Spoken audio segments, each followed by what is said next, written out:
Perkenalkan, nama saya Vina Sonata, saya dari kelas 1 BUMH dengan NPM 2141241. Jadi pada kesempatan kali ini saya akan merangkum penjelasan mengenai karma dan punabawa dari video yang dibawakan oleh Biku Utamo dan Bapak Mendiang Cornelis Wower. Karma berasal dari kata kar yang berarti perbuatan, yang berasal dari bahasa Sanskerta, dan kama itu berasal dari bahasa Pali. Dalam agama Buddha, suatu perbuatan itu diklarifikasikan ke dalam karma apabila disertai dengan niat atau kehendak dalam melakukannya. Apabila suatu perbuatan tidak disertai oleh kehendak atau niat, maka itu tidak dapat diklarifikasikan ke dalam karma. Karma memiliki dua jenis, yaitu karma baik dan karma buruk. Karma dapat terjadi melalui pikiran, ucapan, dan perbuatan atau badan jasmani. Karma memiliki beberapa jenis. Yang pertama itu ada karma berdasarkan akibatnya. Karma berdasarkan akibat itu yang pertama itu ada kayak karma yang berat dan negatif atau disebut sebagai garuka karma. Contohnya itu dari karma ini adalah seseorang membunuh ayah atau ibu kandungnya, membunuh seorang arahat dan melukai sang Buddha. Yang kedua itu ada karma kebiasaan atau acina karma, seperti hobi memaki atau marah jika seseorang tidak melakukan garuka karma ketika ia meninggal, karena kebiasaan inilah yang akan berbuah. Yang ketiga itu adalah karma yang dibuat menjelang kita mati atau asana karma. Umumnya semuanya berasal dari pikiran kita.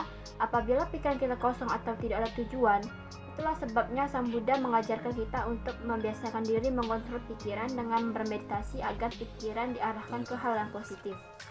Yang terakhir adalah karma yang dilakukan sepintas halu atau kata kama, seperti mencuri pada saat kecil.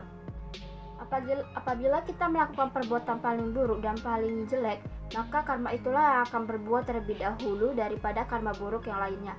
Akibat dari melakukan perbuatan ini adalah ketika ia meninggal, ia akan terlahir di alam neraka avici. Yang kedua, jenis karma itu adalah berdasarkan waktu. Jadi karma yang dilakukan di kehidupan sekarang dan akan berbuah di kehidupan sekarang juga, atau dita dhamma vedanya karma, atau karma yang berbuah dengan cepat.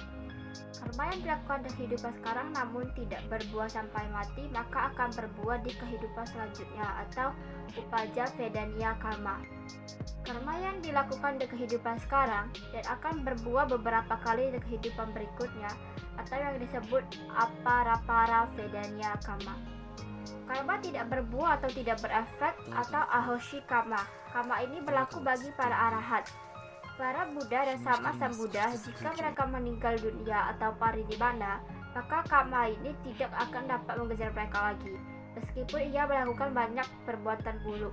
Jika ia meninggal dunia sebagai arahan atau Buddha dan karena tidak kelahir kembali lagi, maka karma tersebut akan hilang dengan sendirinya. Contohnya pada cerita Angulimala.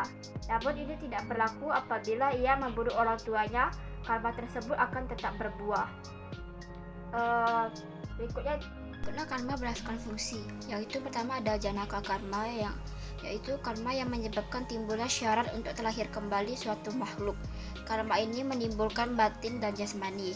Yang kedua ada upatama baka karma, yaitu karma mendukung fungsi karma yang melahirkan atau dari janaka karma. Yang ketiga itu ada upapilaka karma, yaitu karma yang menekan, mengolah, dan menyelesaikan suatu akibat dari suatu sebab. Yang keempat itu ada upagataka karma.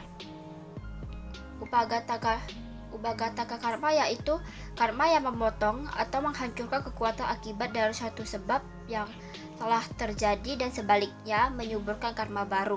Jadi segala sesuatu yang dilakukan berdasarkan niat akan menimbulkan karma, seperti yang tertuang dalam Dhammapada 1 dan 2. Pikiran adalah pelopor, sehingga yang kita lakukan, semua yang kita ucapkan berasal dari pikiran.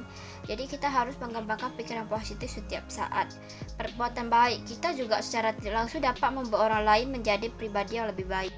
Kita belajar hukum karma, kita dapat menyadari apa yang perlu kita lakukan dan apa yang tidak perlu kita lakukan.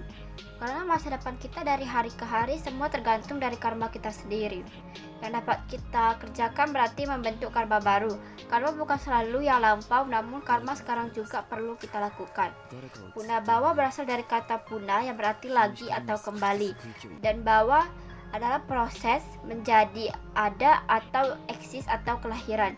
Jadi puna bawa adalah proses menjadi ada lagi atau kelahiran kembali, atau tumimba lahir, yang dimana proses ini merupakan akibat atau hasil dari karmanya pada kehidupan yang lampau. Berkaitan dengan karma, apa yang kita perbuat itulah yang akan kita petik. Agar kita terlahir di alam lebih bahagia, kita harus banyak menanam perbuatan baik di dalam diri kita dan kita hidup dengan bahagia. Demikian video mengenai karma dan purna bawa. Semoga video ini bermanfaat dan terima kasih. Mohon maaf apabila ada kesalahan kata.